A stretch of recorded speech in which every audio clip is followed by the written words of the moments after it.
Som. Boa noite. A graça e a paz do Senhor esteja com todos. Amém? Motivo de alegria estarmos mais uma vez na presença do Senhor, louvando e engrandecendo o seu nome. De manhã tivemos aqui um culto abençoado, seguido de uma EBD maravilhosa, e agora nos reencontramos mais uma vez. Eu queria te convidar a ler o texto que está em Atos, capítulo 24. Nós vamos ler alguns versos. Eu peço um pouquinho da sua atenção. A gente vai ler do verso 1 ao 4, e depois a gente salta lá para o finalzinho do capítulo. A gente vai ler do 24 até o final dele, tá? E aí deixa a sua Bíblia aberta, não fecha não. Se fechar vai perder a bênção. Atos 24. O tema de hoje se chama Félix e o medo da verdade. Esse é o nosso tema.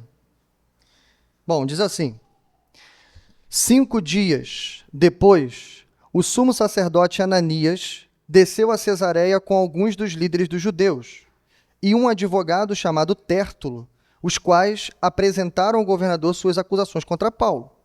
Quando Paulo foi chamado, Tértulo apresentou sua causa a Félix. Temos desfrutado de um longo período de paz durante o teu governo, e o teu o teu providente cuidado resultou em reformas nesta nação, em tudo e em toda parte. Isso, excelentíssimo Félix. Reconhecemos estes benefícios com profunda gratidão. Todavia, a fim de não tomar-te mais tempo, peço-te o favor de ouvir-nos apenas por um pouco. Agora a gente salta lá para o finalzinho, verso 24. Vários dias depois, Félix veio com Drusila, sua mulher, que era judia. Mandou chamar Paulo e o ouviu falar sobre a fé em Cristo Jesus. Quando Paulo se dispôs a discorrer acerca da justiça, do domínio próprio e do juízo vindouro, Félix teve medo e disse: basta, por enquanto, pode sair. Quando achar conveniente, mandarei chamá-lo de novo. Ao mesmo tempo, esperava que Paulo lhe oferecesse algum dinheiro, pelo que mandava buscá-lo frequentemente e conversava com ele. Passados 2 anos, Félix foi sucedido por Pórcio Festo. Todavia, porque desejava manter a simpatia dos judeus, Félix deixou Paulo na prisão. Amém, irmãos? Esse é o nosso texto. Que o Senhor nos abençoe, fale conosco pela sua graça e misericórdia. Como eu disse, meus irmãos, o nosso tema se chama Félix e o medo da verdade. Enfim, chegou o dia do julgamento de Paulo. A gente tem atravessado alguns capítulos de Atos, sobretudo aqui no finalzinho de Atos, e nós vamos ver isso, Paulo sendo julgado por várias autoridades. A gente viu como Paulo foi transferido de Jerusalém para Cesareia, aqui aguardando então seus acusadores, e agora, enfim, vai começar. Enfim, vai começar a acusação e, enfim, vai começar o julgamento. Mas logo de cara eu quero te dar uma notícia um tanto curiosa.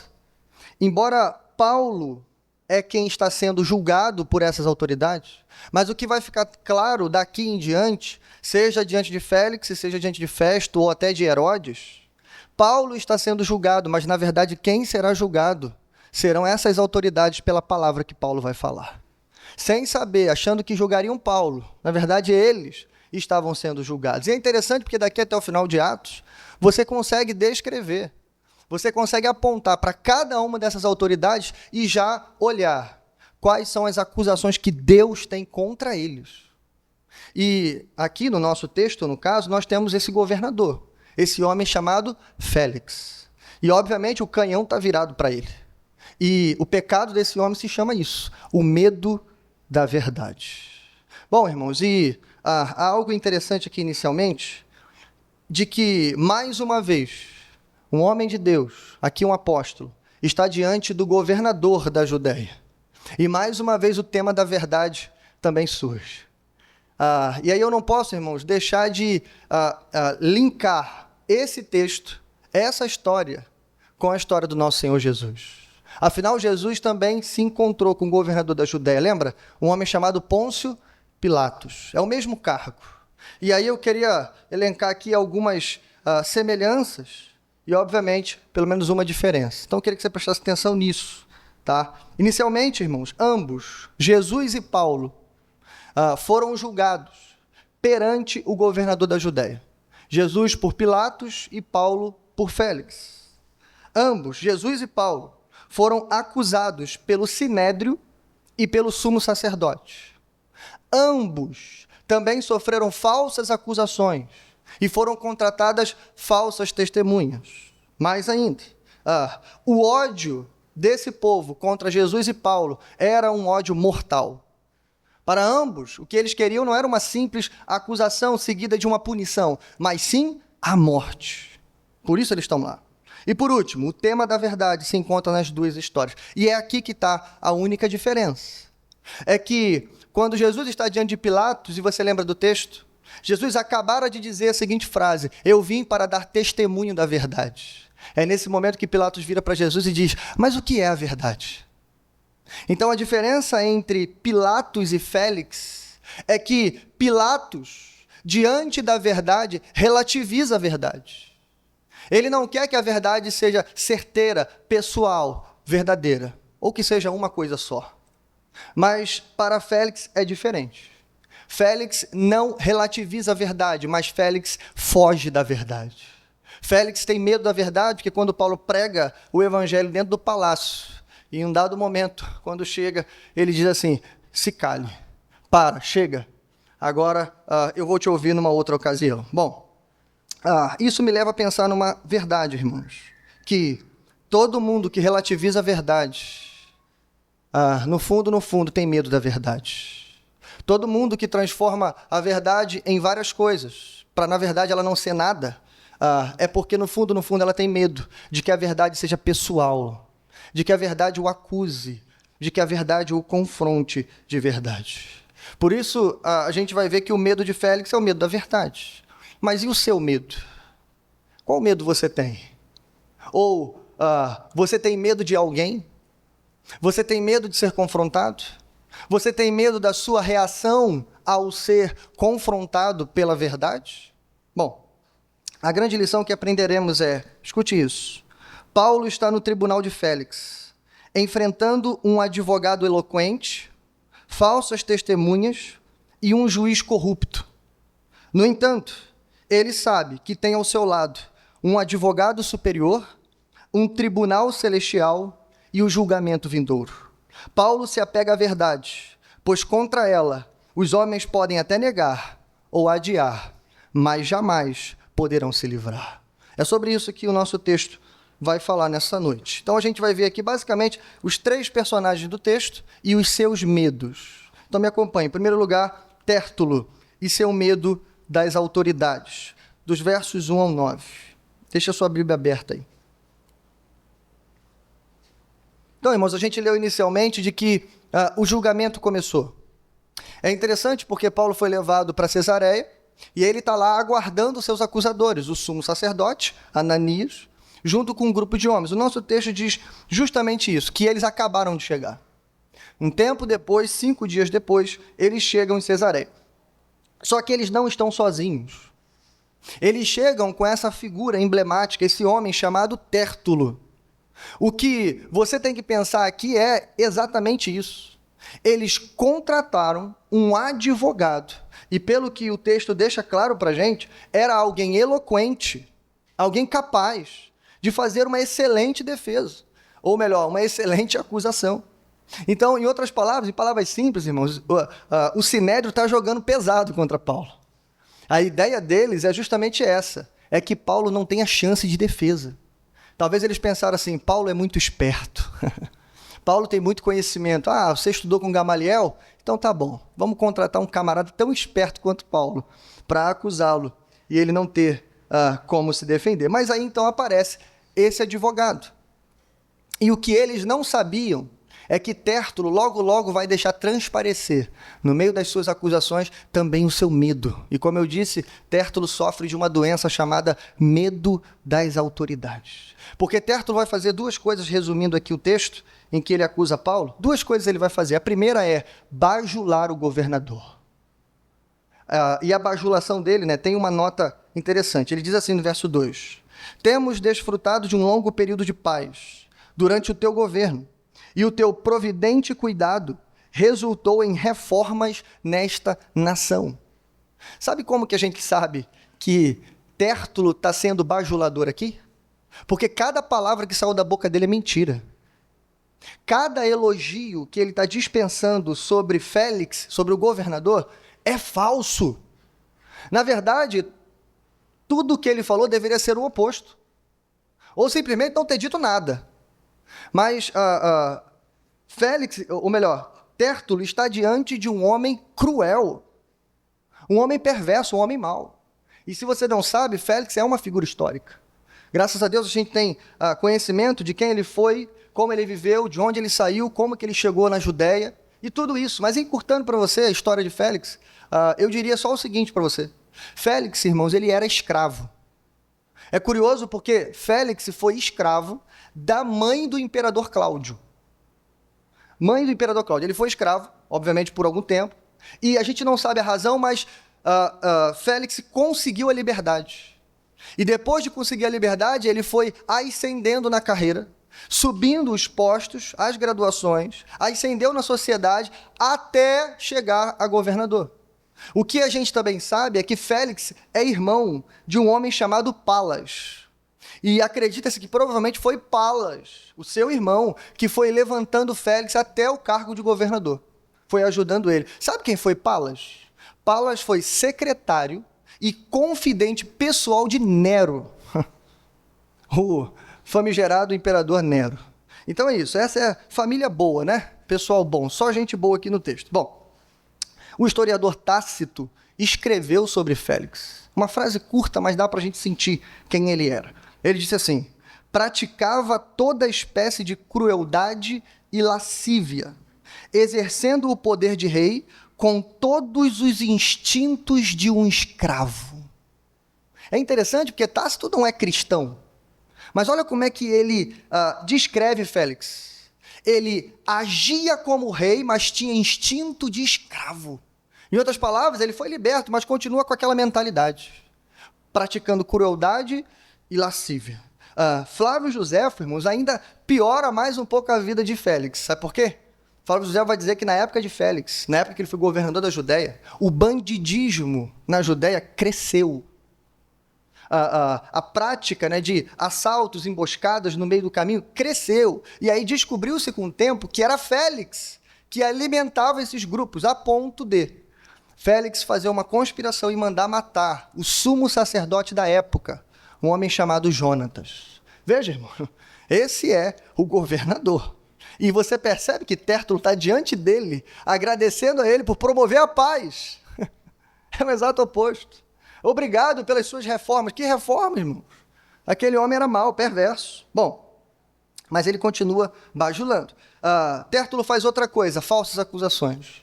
Agora ele usa esse momento, depois de bajular um pouco, ele vai entrar agora para acusar Paulo. Ele acusa Paulo de duas maneiras. Primeiro, ele faz uma acusação política e depois uma acusação religiosa. Mas o centro aqui, a preocupação dele é a acusação política. Ele chama Paulo de perturbador e alguém que promove tumultos em todo o mundo. E encerra dizendo que ele é o principal cabeça da seita dos nazarenos. Aí depois ele fala que Paulo também profanou o templo, mas Félix não estava muito interessado nisso não. Então, você percebe que literalmente o que Tértulo, bom advogado, está fazendo é colocando o perturbador da paz de frente com aquele que promove a paz. Entende a estratégia? A estratégia é essa. O senhor é o reformador, aqui tem um revolucionário. O senhor promove a paz, aqui tem alguém que veio perturbar a sua paz. Né? Bom, é isso que ele está fazendo. Aqui, irmãos, a gente tem algumas coisas importantes para a gente lidar. Por que nós chegamos à conclusão de que Tértulo tem medo das autoridades? Porque existem dois principais motivos para a bajulação. O primeiro motivo da bajulação é, sem dúvida, o interesse. Se você tem interesse em algo, ou interesse no favor de alguém, a primeira coisa que você faz, ou melhor, que se faz aí fora, é bajular. Porque, afinal, aquela pessoa pode até não prestar, mas você precisa de alguma coisa que ela tem. Mas há um outro motivo para a bajulação, e esse motivo é o mais frequente, que é o medo.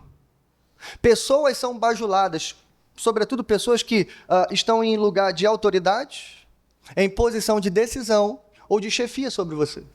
Pessoas que não prestam, que eu estou dizendo aqui. Pessoas parecidas com o Félix, que são bajuladas, porque as pessoas têm medo delas. E aí, por medo, para tentar agradar, para tentar ficar na direita, como a gente fala, né? O que eles fazem? Eles bajulam esse tipo de gente. Então, fica claro para a gente que Tértulo tinha uma grande falha, ele tinha medo de homem. E diante dele, irmãos, ele está acusando justamente um homem que não era um revolucionário, claro que não, mas que era um homem que não tinha medo de homem algum. O apóstolo Paulo, irmãos, que é exemplo do nosso Senhor Jesus Cristo, estava pronto para terminar a carreira, cumprir a sua missão, ainda que tivesse que morrer por isso. Paulo não tinha medo de homem, ele mesmo escreveu em Gálatas capítulo 1, verso 10, algo que nos ensina, quando ele disse assim: acaso busco eu agora a aprovação dos homens, ou a de Deus? Ou estou tentando agradar a homens? Se eu ainda estivesse procurando agradar a homens, não seria servo de Cristo. O que Paulo nos ensina aqui em Gálatas, irmãos, é fundamental. Porque, veja, em Gálatas, Paulo está exortando a igreja. Paulo virou o canhão para os Gálatas. Você lembra por quê? Paulo diz, porque em tão pouco tempo vocês abandonaram o evangelho que eu preguei por causa de um falso evangelho. Depois de dizer isso, ainda chamar de anátema, Paulo diz essa frase que a gente leu. Não fica chateado comigo não, porque eu não estou buscando a aprovação de homem algum. Eu busco a aprovação de Deus. Eu não tenho medo de homem algum, como diz o Salmo. O Senhor é o meu ajudador, não temerei. O que me podem fazer os homens? É isso que Paulo tinha em mente. Mas infelizmente não era isso que Tértulo tinha. Mais ainda, irmãos, hoje nós vivemos um tempo onde igrejas inteiras são afagadas por esse evangelho do bem-estar, vamos dizer assim. Esse evangelho do vai ficar tudo bem. A sua vida vai melhorar. Faça isso, faça aquilo, porque você obterá aquilo outro. Igrejas inteiras, membresias inteiras sendo bajuladas, sendo afagadas. Mais ainda, vivemos a realidade onde líderes cristãos estão sendo bajulados. É claro, irmãos, que elogios são bem-vindos. São bem-vindos. Palavra de motivação, de encorajamento, todos nós gostamos disso e precisamos, em dados momentos, de sermos encorajados. Mas não se esqueça disso. Um elogio dado para alguém que não merece receber aquele elogio, irmãos, é bajulação. E isso é pecado.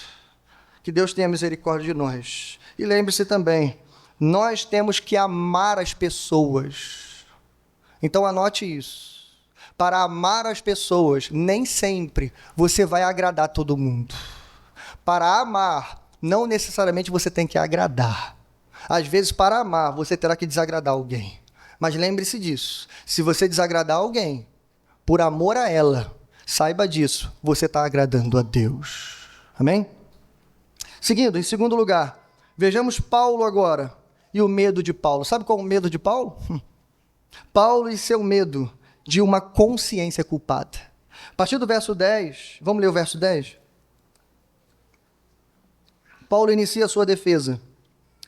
Quando o governador lhe deu sinal para que falasse, Paulo declarou: sei que há muitos anos tem sido juiz nesta nação, por isso de bom grado faço minha defesa. A gente vai lendo aos pouquinhos aqui.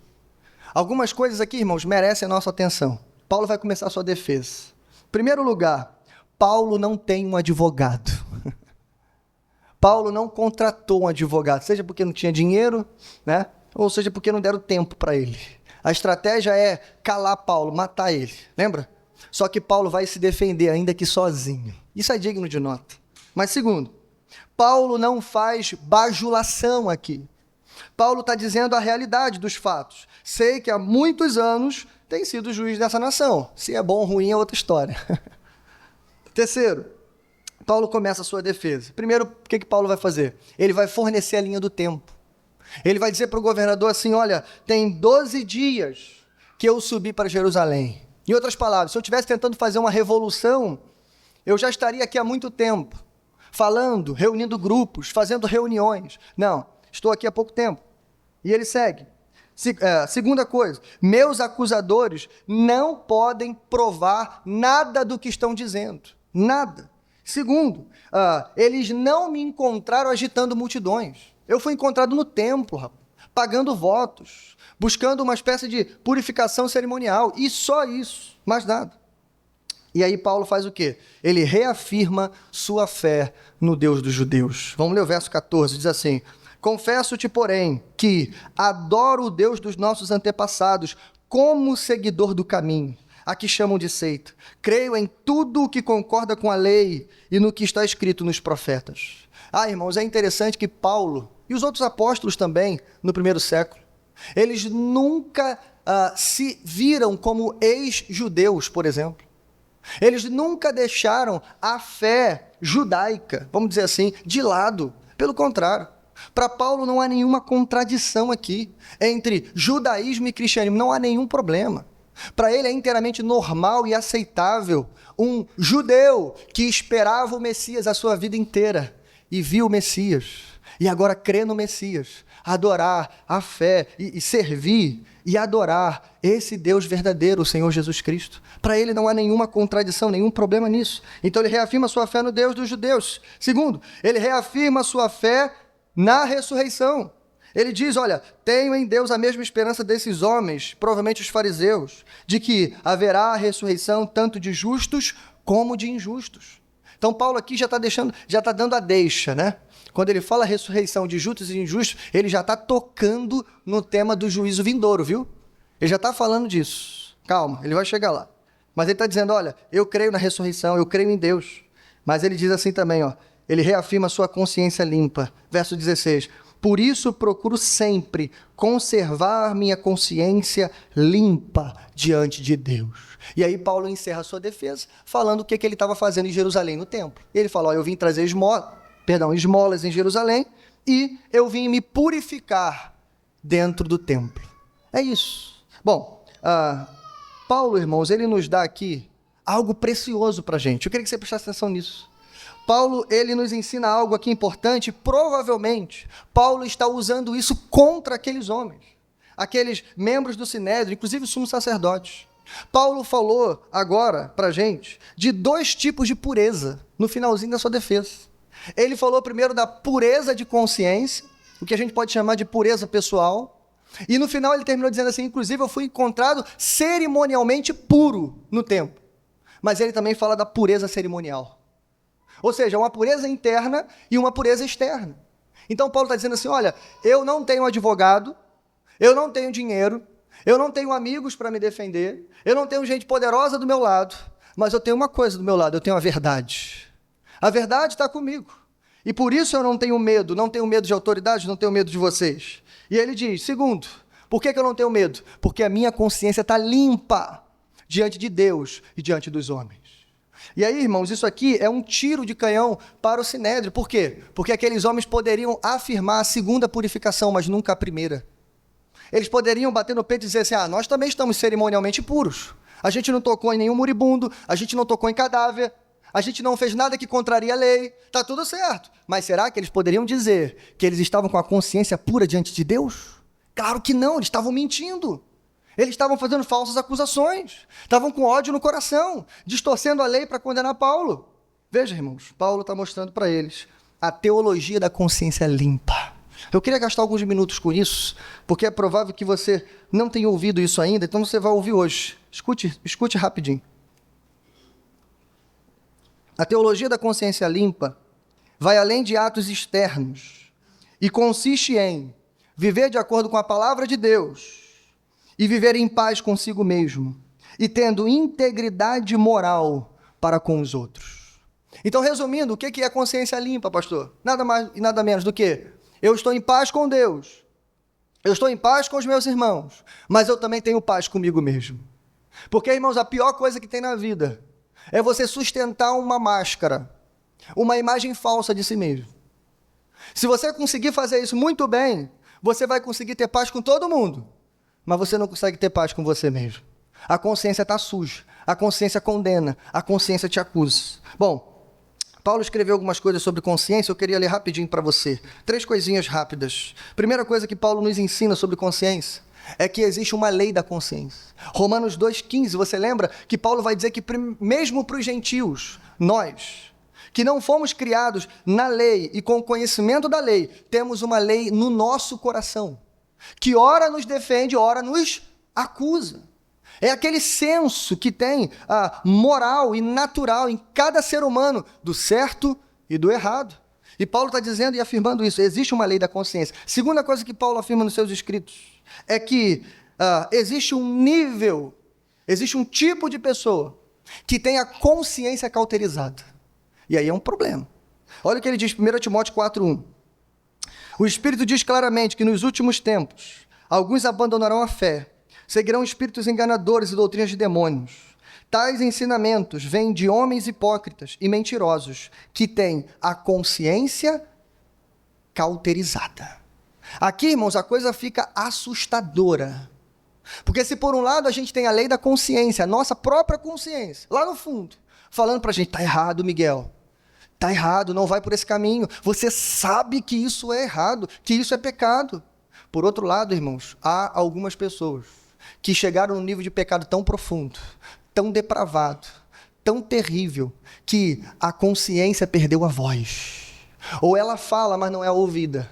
Parece que está dormindo, dormente, consciência cauterizada. Mas, vamos dizer, Paulo, né, autor de Hebreus, nos dá uma terceira e última lição sobre consciência. Somente o sangue de Cristo pode purificar nossa consciência. Hebreus 9, 13 e 14. Ora, se o sangue de bodes e touros, espalhados sobre os que estão cerimonialmente impuros, os santificam de forma que se tornam exteriormente puros, quanto mais o sangue de Cristo, pelo Espírito eterno, se ofereceu de forma imaculada a Deus, purificará a nossa consciência de atos que levam à morte, de modo que sirvamos ao Deus vivo.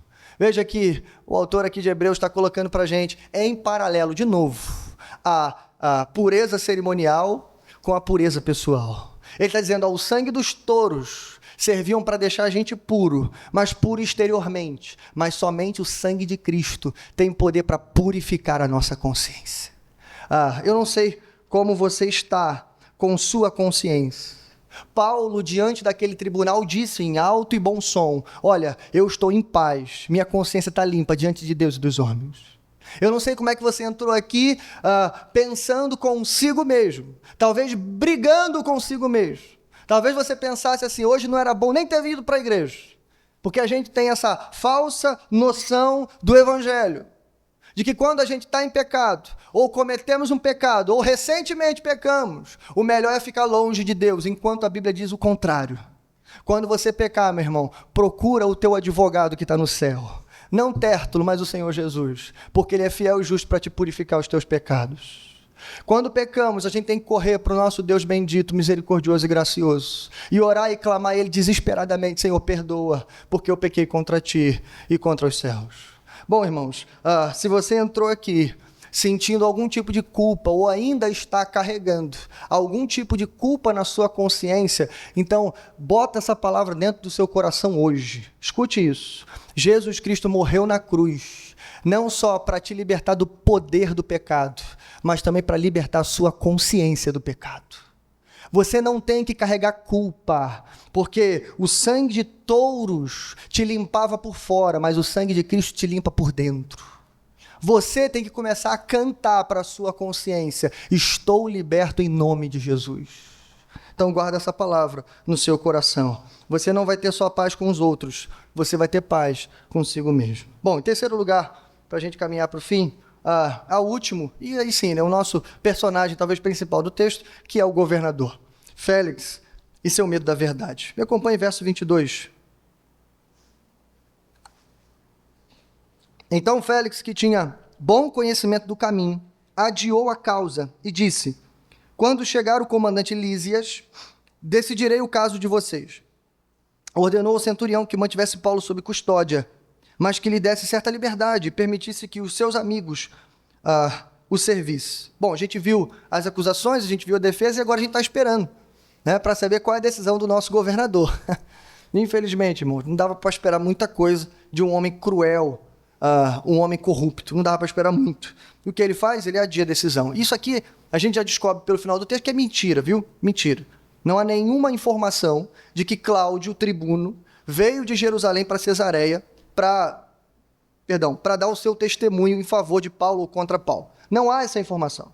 O que a gente vai ver no final do texto é que Félix achou muito complicada a questão, porque ele viu que Paulo era inocente, mas isso ia desagradar os judeus. Ele não queria ficar mal com os judeus. O que ele fez? Então vamos fazer o seguinte, eu não vou nem condenar e nem retirar ele da prisão. Vou fazer o seguinte, vou deixar ele ali, em banho-maria, cozinhando. Provavelmente ele não está com pressa. Vamos esquecer ele na prisão. E literalmente ele esquece mesmo Paulo na prisão. 2 anos, Paulo vai ficar preso por causa dessa brincadeira. Aí é nesse momento que aparece, como a gente leu no verso 24, a personagem chamada Drusila, a mulher de Félix. E Drusila, irmãos, a gente precisa apresentar ela para você, tá? Não é um bom nome para botar em filha, viu? Você que estava procurando nome para menina, não coloque esse, bota outro. Não é uma boa referência também. Bom, algumas informações sobre Drusila rapidinho. Primeiro, Drusila era judia. Então é provável que toda a informação que Félix, que não era judeu, tem dos judeus vem da sua esposa. Sabe quem era Drusila? E eu falei que Félix não era de uma família eu falei que Félix era de uma família ruim, não falei? Drusila é de uma família pior. Drusila é filha de Herodes Agripa I, aquele Herodes que mandou matar o apóstolo Tiago. Drusila é neta de Herodes Antipas, aquele que botou a cabeça de João Batista numa bandeja. Mais ainda, Drusila é irmã de Herodes Agripa II, que é o que vai aparecer no texto logo à frente. Família ruim, né? Mais ainda, Drusila está no seu 2º casamento, enquanto Félix está no 3º casamento. Félix diz a história que ele se apaixonou por ela, de uma forma, terrível.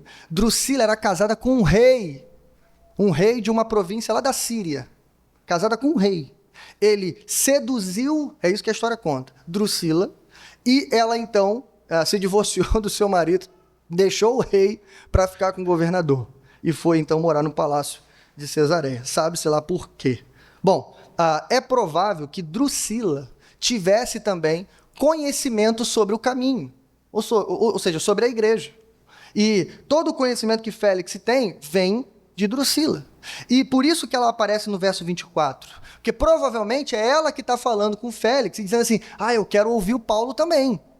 Afinal, ele é o cabeça da seita. Então eu quero conhecer mais, eu quero ouvir mais. Provavelmente era algum tipo de curiosidade. A gente não sabe o motivo. O que a gente sabe é que ela acompanha Félix. E aí, irmãos, todos os teólogos dizem a mesma coisa. Só o nome de Drusila aqui do lado de Félix, formando esse casalzinho monstruoso aqui, isso aqui é para deixar mais deplorável ainda o caráter de Félix. Para os leitores da época que conheciam o casal, eles sabiam, olha, é gente que não presta. Ok? Bom, mas o texto fala, irmãos, que agora eles estão diante de Paulo. Não de Tértulo, que tinha um monte de palavra bonita para falar, né? Mas estão diante de Paulo.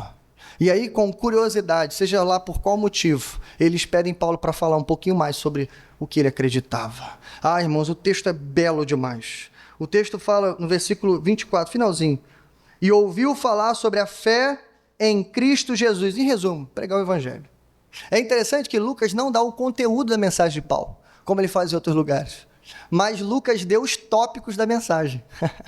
Né? Isso é legal demais. E, inclusive são 3. É um sermão batista aqui, viu, irmão? Então, me permita rapidamente imaginar que tipo de sermão Paulo pregou, provavelmente. E aqui eu vou ligar com os próprios escritos de Paulo, enfim, com aquilo que a gente conhece dele. Então, o tema seria mais ou menos assim. Estou só imaginando, viu? Não estou sendo herege, não. Só imaginando. 3 motivos para você crer e se arrepender em Jesus Cristo. Provavelmente foi algo parecido com isso. 3 motivos para vocês se arrependerem. Imagina Paulo pregando esse negócio. Primeiro motivo, justiça. E é interessante porque cada motivo você pode aplicar a um tempo na vida de uma pessoa. A justiça, irmãos, ela nos leva a pensar nos pecados do passado. Pensar, lembra, na consciência culpada. Tudo que a gente fez até aqui, tudo que a gente trouxe. E ao mesmo tempo a justiça nos lembra que diferente da justiça terrena, tem uma justiça e tem um legislador celestial. Um Deus que é santo e que exige justiça perfeita da sua criatura. Essa é a má notícia, imagino Paulo falando. Mas calma, existe a boa notícia. Esse mesmo Deus, que é 3 vezes santo e totalmente justo, enviou o seu Filho para acreditar a sua justiça em nós, para todos aqueles que nele crê. Segundo ponto, domínio próprio. O domínio próprio faz vocês pensarem nos seus pecados do presente. Eu imagino Paulo perguntando assim, como é que está o controle emocional de vocês? Como é que anda o controle das suas emoções, dos seus desejos? Será que vocês conseguem dizer não para aquelas coisas que vocês sabem que estão erradas? Para os pecados cometidos? Será que você consegue se controlar a esse nível? Essa é a má notícia. Nenhum homem pode controlar os seus desejos, seus impulsos, suas emoções, a sua inclinação, lembra? Para o instinto de escravo. Nenhum homem pode fazer isso. Mas há uma boa notícia. Esse Cristo que veio morrer por nós, enviou o seu Santo Espírito para produzir um fruto de justiça em nosso coração. E uma das virtudes do fruto é domínio próprio. Agora, em Cristo, pelo Espírito, nós podemos controlar e ter domínio das nossas ações. Mas, terceiro lugar, agora você vai pensar nos seus pecados para o futuro. Em terceiro lugar, Paulo fala sobre o juízo vindouro. Os seus pecados do passado, do presente, mas também para onde os seus pecados te levarão. Lembra? Eu já disse para vocês, e eu disse aqui no meio do tribunal, que eu creio na ressurreição de justos e de injustos. Ou seja, está chegando o momento em que Deus vai fazer juízo sobre toda a terra. Ele vai ressuscitar justos e injustos para julgar cada um segundo as suas obras. E na hora que Paulo ia perguntar, e aí, como é que está o seu coração? Félix falou, chega! Para por aí! Não preciso ouvir mais, já chega! Agora, quando eu achar melhor, eu mando te chamar. Bom, irmãos, Paulo pregou em resumo sobre a necessidade do arrependimento. Paulo pregou a verdade. E o que eles fizeram? Félix mandou ele parar de pregar. Por quê? Porque estava com medo. E estava com medo de quê? Lembra? Ele tinha medo da verdade. Ele estava apavorado pela palavra que Paulo estava pregando. Bom, irmãos, o medo da verdade é o pior medo de todos. É pior do que ter medo dos homens, é pior do que qualquer outro tipo de medo que você possa pensar. O medo da verdade é o pior medo de todos. E o que acontece com Félix, infelizmente, acontece com todo mundo que tem medo da verdade. Felipe leu aqui na abertura do culto a reação do profeta Isaías quando se deparou com a gloriosa majestade santa de Deus, naquela visão extraordinária de Isaías 6. E aí, quando ele viu a verdade, quando ele viu a glória, o que ele faz? Ai de mim que estou perecendo. Mas a reação de Félix é totalmente oposta. Diante da verdade, sabe o que ele faz? Ele seleciona parte da verdade que ele deseja ouvir. O medo só escuta o que e quando lhe é conveniente. Literalmente, Félix disse para ele assim, para de falar, pode voltar. Eu mando te chamar no momento que for mais conveniente. Em outras palavras, ele só vai ouvir aquilo que ele quer ouvir. Lembra? Ele não relativiza a verdade. Félix acredita que existe uma verdade. Ele só não quer essa verdade para a vida dele. Bom, você que está sentado aqui também ouviu a verdade. Você que está aqui hoje, você também vem ouvindo a verdade. Em todos os cultos, em vários domingos, ou seja lá por onde você tem passado. Então, assim como aconteceu com Félix, assim como aconteceu com Pilatos. Lembra, a gente aprendeu na história, quando Jesus está diante de Pilatos, que embora depois de relativizar a verdade, o que Pilatos faz? Ele lava as mãos. Numa atitude de dizer assim, olha, eu não quero ser culpado do sangue desse homem. Mas o que Pilatos não sabia é que não dá para a gente permanecer neutros diante do sangue de Cristo Jesus. Todas as pessoas diante de Jesus, seja aqui ou seja no tribunal celestial, terão que dar conta dos seus pecados e terão que dizer por que não se renderam ao senhorio de Cristo. Todas as pessoas. Ninguém permanece neutro. Ninguém vai poder adiar essa decisão por muito tempo. Então, se você, assim como Pilatos, assim como Félix, diante da verdade, eu quero dar para você, para a gente fechar hoje, 3 conselhos finais de quem acabou de ouvir a verdade, baseado no texto. Tudo que eu vou falar está no texto, ok? Primeiro conselho, diante da verdade, não seja procrastinador. Warren Wiersbe diz que procrastinação é a saqueadora do tempo. O que é procrastinar? Senão adiar aquilo que você sabe que tem que fazer e que precisa fazer, mas simplesmente você não quer fazer. Seja pelo motivo que for, você vai adiando, adiando e adiando. Ei, a pintura da sua cozinha pode ser adiada. Hã? O conserto do ventilador da sala pode ser adiado. Estou falando lá de casa. Tá vindo assim, estão soprando aqui. Né? Consertar lá o espelho da tomada pode ser adiado. Não é isso? Mas, irmãos, tem algumas coisas que não podem ser adiadas. Porque vai dizer a palavra de Deus, Tiago 5,8, o fim está próximo. E a gente pode procrastinar e infelizmente não dá tempo mais. Você já deve ter ouvido esse tipo de coisa, eu já ouvi muito, quando a gente sai para evangelizar algumas pessoas. Na igreja já ouvi isso também. Tem gente lá fora, irmãos, que acredita, e se tiver alguém aqui já vai desacreditar, que existe um tempo certo para cada pecador se arrepender. Já ouviu isso? Hã? Eu acho que foi só eu que ouvi. Mas tudo bem. Mas eu já ouvi muito isso. Existe um tempo certo para cada pecador se arrepender. Eu já preguei para muita gente, e a pessoa virava para mim e falava assim, não, pastor, eu entendi, o senhor está certo, eu amo Jesus também, mas ainda não, porque eu estou esperando alguma coisa, aí varia, né? Às vezes é um toque, às vezes é sentir alguma coisa, eu estou esperando um arrepio, não sei, eu estou esperando um anjo, eu estou esperando alguma coisa acontecer, eu estou esperando um sinal para que eu possa me arrepender. Então, se você acredita nisso ou conhece alguém que fala esse tipo de coisa, vira para ele e fala assim, olha, o tempo certo para um pecador se arrepender é enquanto ele ainda tem tempo. Entendeu ou não entendeu? Hã? O tempo certo para um pecador se arrepender é enquanto ele ainda tem tempo. Ou seja, não há o que esperar. Tome a sua decisão, faça logo. Você já ouviu a verdade. Vai procrastinar para quê? Até quando? Tem uma história, rapidinho eu conto ela para você. É sobre uma reunião no inferno. Sem querer ser muito dramático aqui, mas a história é muito boa. Nessa reunião, eu escutei há muito tempo essa história, então eu vou mudar algumas coisas. Mas o centro é o mesmo. A reunião no inferno é entre Satanás e 4 demônios. Satanás reuniu os 4 demônios e falou assim, olha, a gente precisa de uma estratégia nova. Está muito repetido esse negócio aí, e a gente precisa de uma estratégia nova para enganar o máximo de pessoas possível. Aí os 4 demônios, né, se colocaram ali, vamos dar uma ideia então. Aí o primeiro demônio vira para Satanás e diz assim, já sei, vou à terra dizer às pessoas que Deus não existe. Aí Satanás fala, não, falei coisa nova, isso não vai funcionar. Satanás disse, basta você olhar em volta para ver que existe um Deus.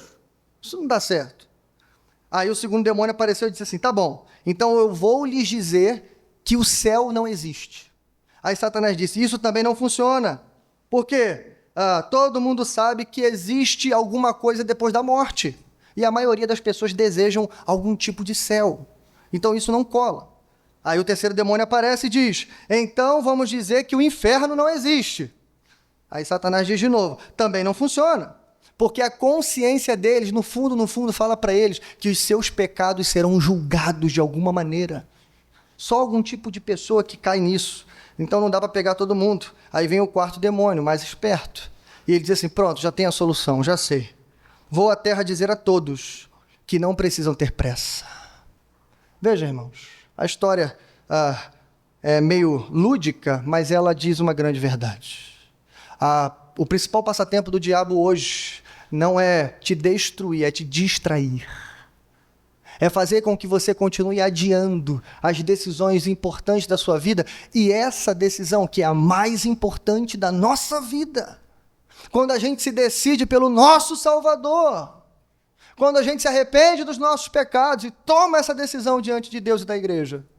Então veja, o que Satanás quer é dizer para você, tem tempo, calma, pode continuar, ainda há tempo, até que não haja mais tempo, e ele tenha tragado a sua alma. Segundo conselho, diante da verdade, não seja como o rei que tem instinto de escravo. Você viu o que Félix fazia, como ele era cruel e perverso. É interessante porque Paulo ficou preso 2 anos. Aí você pode pensar assim, tadinho de Paulo.